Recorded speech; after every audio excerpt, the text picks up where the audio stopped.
64岁女星林青霞去年9月爆出与香港富商行李闹婚变，林青霞至今都未正式回应。不料今25日，大陆网络上突然疯传，她与过往情人秦汉已低调密婚。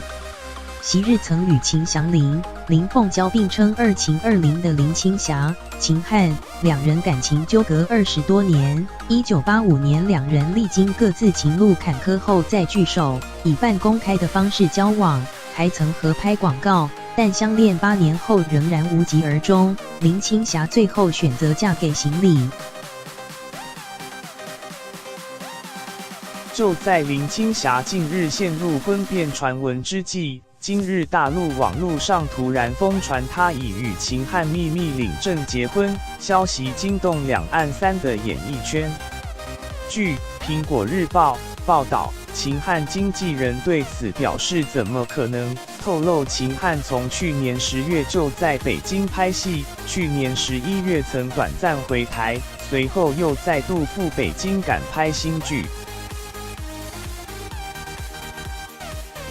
秦汉本人被经纪人问及你被传跟林青霞领证，消息刷屏了时，整个人一头雾水，简短回应没有的事，怎么会传这种新闻？对于心情方面则是不予置评。